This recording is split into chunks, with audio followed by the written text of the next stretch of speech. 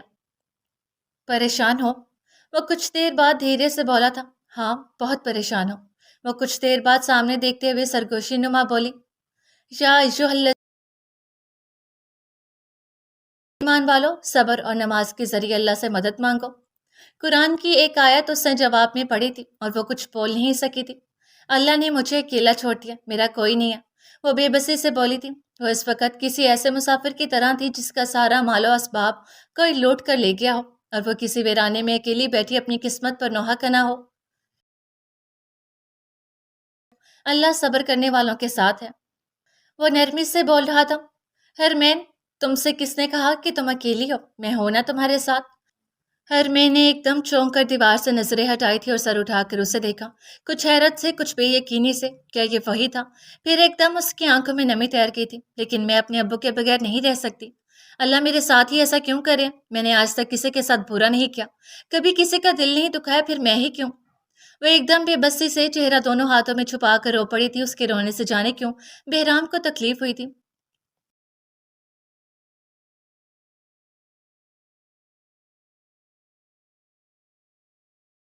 ضرور آزمائیں گے تم کو تھوڑے سے ڈر اور بھوک سے اور مالوں اور جانوں اور پھلوں کی کمی سے. اس نے جواب میں ایک اور آیت پڑھی تھی، ایک اور دلاسا دیا تھا، ایک اور دلیل دی تھی. جانتی ہو، تمہیں اللہ آزما ہے اور وہ ان لوگوں کو آزماتا ہے جن سے وہ محبت کرتا ہے. یہ آزمائش ہے، عذاب نہیں. آزمائش میں اس سے صبر اور نماز کے ذریعے مدد مانگو. وہ مختلف طریقوں سے انسان کو آزماتا ہے، کسی کو اس کے پیاروں سے دور کر کے، کسی کے مال اور اولاد کے ذریعے. وہ نرمی سے اسے سمجھا رہا تھا. اس کے وجیح چہرے پر بے حد نرمی تھی. میں اور کتنا صبر کروں، کتنا صبر. میں نے بچپن سے لے کر ہر نماز کے بعد اللہ سے صبر مانگا ہے. میں ہر وقت اللہ سے کہتی تھی مجھے صبر دے. وہ رو پڑی. بھوری آنکھوں سے آنسو ٹپ ٹپ گرنے لگے. ہرمین، میری ایک بات یاد رکھنا، اللہ سے صبر کبھی مت مانگنا. تم صبر مانگو گی تو آزمائش آئے گی. اللہ تمہیں آزمائے گا. تم شکر کیا کرو اس کی نعمتوں کا. اللہ کہتا ہے تم میرا شکر ادا کرو. اللہ کہتا ہے تم میرا شکر ادا کرو گے تو تمہیں اور زیادہ ادا کروں گا. لیکن جو صبر کرتے ہیں ان پر آزمائش آتی ہے اور آزمائش میں صبر کرنے پر اجر ہے. اللہ فرماتا ہے کرنے والوں کو خوشخبری دے دو. وہ اس کی آنکھوں میں دیکھتا ہوا بولا تھا. وہ ساحر تھا جو اسے قرآن کی آیتیں سنا کر اپنے سحر میں جکڑ چکا تھا. تمہیں پتہ ہے ہرمین، انسان کے پاس بہت سی نعمتیں ہوتی ہیں جن پر وہ شکر ادا نہیں کرتا، لیکن جب اس پر کوئی مصیبت آتی ہے تو کہتا ہے اللہ نے میرے ساتھ اچھا نہیں کیا. وہ سامنے دیکھ کر بولا تھا. لیکن میں نے کبھی اللہ سے شکوہ نہیں کیا. وہ نم آنکھوں سے بولی تھی.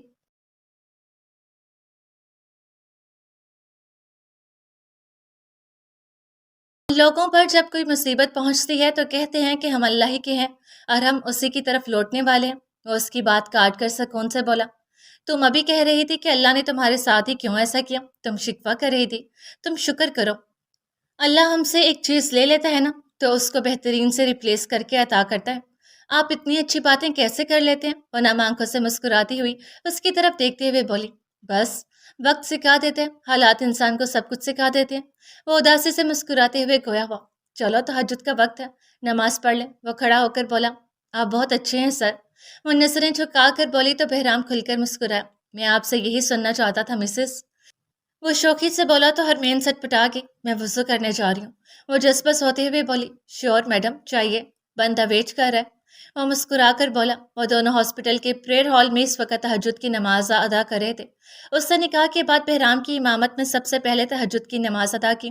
اگر کوئی چاند سے پوچھتا کہ بتاؤ آج اس دنیا میں سب سے زیادہ خوش قسمت کون ہے، تو چاند کی چاندنی شرماتے ہوئے جواب دیتی، آج اس زمین پر حرمین احمد سے زیادہ خوش قسمت کوئی نہیں۔ اے میرے پروردگار، میں تیری گناہ گار بنتی ہوں، مجھے معاف کر دے ہر چیز کے لیے۔ اللہ میرے ابو کو صحت اور تندرستی عطا فرما دے۔ وہ اپنے ابو کی صحت کی دعائیں مانگ رہی تھی۔ اس نے سر اٹھا کر دیکھا تو بہرام کھڑا ہو چکا تھا اور شرٹ کے بازو اوپر کر رہا تھا۔ چلو باہر چلے۔ وہ اس کی طرف بڑھا تو وہ سر ہلا کر اس کے ہم قدم ہوگی۔ تم یہاں بیٹھو، میں ایک فون کال کر لوں۔ وہ اسے بینچ پر بیٹھنے کا کہہ کر خود کوریڈور کے آخری سرے پر جا کر کھڑا ہو کر کسی سے بات کرنے لگ گیا۔ 5 منٹ بعد وہ واپس آیا تو دیکھا کہ ہرمین وہیں بیٹھے بیٹھے سو چکی تھی۔ وہ وہیں اس کے برابر بیٹھ کر آنکھیں مون گیا۔ تھکن کی وجہ سے کب اس کی آنکھ لگی اس کو پتہ ہی نہیں چلا۔ اس کی آنکھ دوبارہ فجر کے اذان پر کھلی تھی۔ دور کہیں سے مؤذن کی آواز سنائی دے رہی تھی۔ اس کو روزانہ فجر کی اذان سن کر اٹھنے کی عادت تھی اور اب بھی فجر کی آواز سن کر اس کی بند آنکھیں کھل چکی تھی۔ وہ کسی نرم چیز پر سر رکھ کے لیٹی ہوئی تھی۔ اس نے سر اٹھا کر دیکھا تو وہ بہرام تھا۔ وہ بہرام کے کندھے پر سر رکھے سو رہی تھی، پتہ نہیں کب سے۔ اس نے ایک بار پھر آنکھیں کھول کر دیکھا، یہ خواب نہیں حقیقت تھی۔ بہرام بھی جاگ چکا تھا اور حیرت سے اسے دیکھ رہا تھا جو اس کے کندھے پر سر رکھے اس کو گھور رہی تھی۔ غور کرنے پر پتہ چلا کہ اس نے اپنا دوسرا بازو اس کے اوپر رکھا ہوا تھا، جس کی وجہ سے وہ اٹھ نہیں پا رہی تھی۔ اس نے ایک دم اپنا بازو ہٹایا، وہ شرمندہ ہوتی دور ہو کر بیٹھ گئی۔ آئی ایم سوری، مجھے پتہ نہیں چلا، میں نیند میں۔ وہ شرمندہ سے وضاحت پیش کرنے لگی تھی۔ ریلیکس، یہ بندہ اور یہ کندھا بھی آپ ہی کا ہے۔ اتنا پریشان کیوں ہو رہی ہے؟ وہ مسکراہٹ دبا کر ہلکے پھلکے انداز میں بولا تھا۔ وہ میں نماز پڑھ لوں۔ وہ وہاں سے اب بھاگی تو بہرام اس کی پھوٹی پر مسکرا کر رہ گیا۔ اچانک میسج کی ٹونٹوں پر اس نے چونک کر جیب سے موبائل نکال کر چیک کیا۔ اس کے دوست کا میسج تھا جسے رات میں اس سے کھانا لانے کا بولا تھا۔ میں کھانا دینے آیا تھا لیکن مجھے لو برڈز کو جگانا اچھا نہیں لگا، اس لیے میں چپ چاپ شریفوں کی طرح چلا گیا اور میں نے کچھ نہیں دیکھا۔ شرارت سے بھرپور میسج تھا جسے پڑھ کر بہرام کی مسکراہٹ گہری ہوگی۔ تمہارے لیے اچھا ہی ہوگا کہ تم نے کچھ نہیں دیکھا۔ اس نے لب دانتوں تلے دبا کر رپلائی کیا، میں نے کچھ نہیں دیکھا، بس یہ دیکھا ہے۔ اس نے اپنے دوست کا میسج پڑھا تو مسکراہٹ مزید گہری ہوگی، لیکن اگلے ہی لمحے اس کی مسکراہٹ اڑنچ ہوئی جب اس کے دوست نے اسے ایک تصویر سینڈ کی۔ یہ اس کی تصویر تھی، ہرمین کے ساتھ، جس میں وہ اس کے کندھے پر سر رکھ کر سو رہی تھی۔ کمینہ انسان، وہ دانت پیس کر بڑبڑایا، اس تصویر کو ڈیلیٹ کر دے۔ اس نے اپنے دوست کو میسج بھیجا لیکن اس کا دوست بھی ڈھیر تھا۔ کیوں؟ فٹ سے جواب آیا، کیونکہ میں کہہ رہا ہوں۔ اس نے دانت پیسے، تو جیسے تم کہیں کہ نواب ہو جس کا آرڈر میں مان لوں۔ اس کو صاف چڑھایا گیا اور اس نے تب کر فون بند کر دیا، جانتا تھا کہ وہ اب اس کا دماغ کھا جائے گا۔ ہرمین نماز پڑھ کر آ چکی تھی اور اب ایک بار پھر سے انتظار شروع ہو چکا تھا۔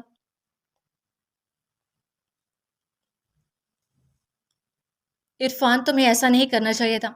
ہسپتال جا کر اپنے باپ کو دیکھا، اس کی ماں روتے ہوئے اپنے بیٹے کی منتیں کر رہی تھی۔ امی، خدا کا واسطہ بس کریں، ابو کو کچھ نہیں ہوتا، ویسے بھی ان کے ساتھ ان کی چہیتی لاڈلی بیٹی موجود ہے اور اس کا عاشق بھی، تو پھر ہماری کیا ضرورت؟ وہ غصے سے کہتا وہاں سے اٹھ گیا۔ اماں بس کرو، کیوں رونا ڈال رہی ہو؟ کچھ نہیں ہوتا ان کو۔ عالیہ بیزاری سے کہہ کر شوہر کے پیچھے چلی گئی، پیچھے وہ آنسو بہا کر رہ گئی۔ انہیں افسوس تھا کہ ہرمین کو انہوں نے تھپڑ مارا، لیکن وہ مجبور تھی اس وقت۔ مجھے معاف کر دینا ہرمین، وہ آنکھوں کے نم گوشے رگڑتے ہوئے بڑبڑائی تھی۔ بھولا ابھی تک نہیں آیا؟ سبحان خان نے شرفو سے پوچھا۔ اس کی اماں کی طبیعت ٹھیک نہیں ہے، وہ ہسپتال ہے، شرفو نے جواب دیا۔ اچھا، وہ آئے تو اسے میرے پاس بھیجو، کالج میں ڈرگس کی سپلائی کا کام میں اسے سونپ رہا ہوں۔ انہوں نے کہہ کر فون بند کر دیا۔ جی سر۔ شرفو نے فون رکھ دیا۔ بھولا رات کو تھوڑی دیر کے لیے واپس آیا تو ہسپتال سے فون آیا کہ اس کی ماں کی طبیعت زیادہ خراب ہو گئی، وہ تب سے ہسپتال میں ہی تھا۔ بھولے کہاں ہو؟ شرفو نے فون پر جھلا کر پوچھا۔ صاحب، ہماری ماں کا طبیعت بہت خراب ہے، ہم نے بتایا تھا کہ صبح تک آ جائے گا۔ بھولے کی پریشان آواز سن کر شرفو کچھ نرم پڑا۔ اچھا ٹھیک ہے، جلدی آنا، باس نے ڈرگس کی سپلائی کا کام تمہیں سونپ دیا، کل سے تم اپنا کام شروع کرو۔ شرفو نے کہہ کر کال کاٹ دی۔ جی صاحب، بھولے نے آہستگی سے کہہ کر فون بند کر دیا۔ وہ تینوں اسلام آباد کے ایک اپارٹمنٹ میں بیٹھے مشن ڈسکس کر رہے تھے۔ وہ بھارتی ایجنسی را کے ایجنٹس تھے جو پاکستان میں چھپے بیٹھے تھے۔ ان کا مقصد عام شہریوں کی جان لینا اور کالجز اور یونیورسٹیز میں طلباء کو نقصان پہنچانا تھا۔ میری بات سنو تم دونوں، ہمیں اوپر سے آرڈر ملا ہے کہ 1 مہینے بعد ان پاکی لوگوں کو ختم کرنا ہے۔ ٹھیک 1.5 مہینے بعد ان کا تہوار عید الفطر ہے، بس موقع ملتے ہی ہمیں بم بلاسٹ کرنا ہے۔ ان میں سے ایک جو شاید ان کا سربراہ تھا وہ ان کو بریفنگ دے رہا تھا، اس کے چہرے پر بلا کی سنجیدگی اور شفافیت تھی۔ لیکن آکاش، میں نے سنا ہے اس بار سیکیورٹی بہت ٹائٹ ہے۔ سامنے بیٹھے ایک ایجنٹ نے خدشہ ظاہر کیا۔ اس کی تم فکر مت کرو رامش، ہمارے پالتو کتے یہ کام کریں گے، آکاش مانی ہیزے سے کہکا لگا کر بولا۔ ایجنٹ پریم، تمہاری سبحان خان سے کیا بات ہوئی؟ آکاش نے ایجنٹ پریم کو سوالیہ نظروں سے دیکھا۔ کل اس کا کوئی بندہ ہمارے پاس آئے گا، ڈرگس کی سپلائی کا کام اسے دیا جائے گا اور بم بلاسٹ کرنے کے لیے بھی وہ ہمیں راستہ فراہم کرے گا۔ اسے صرف روپے سے غرض ہے۔ پریم نے شیطانی مسکراہٹ کے ساتھ کہا تو اپارٹمنٹ میں ان تینوں کے کہکے گونج اٹھے۔ اب آئے گا مزہ، ہم 3 سال سے پاکستان میں چھپے بیٹھے ہیں اور ہمیں کوئی نہیں پکڑ سکا۔ اس دھماکے کا الزام آئے گا طالبان پر اور پھر مسلمانوں کی لڑائی ہوگی افغانستان کے ساتھ، آکاش نے شیطانیت سے کہا تو باقی دونوں بھی ہنس پڑے۔ کون جانے ان کافروں کے اوپر بھی خدا بیٹھا ہے جو سب دیکھ رہا ہے۔ ادھر وہ چال چل رہے تھے اور ادھر اللہ چال چل رہا تھا، واللہ بہتر چال چلنے والا ہے۔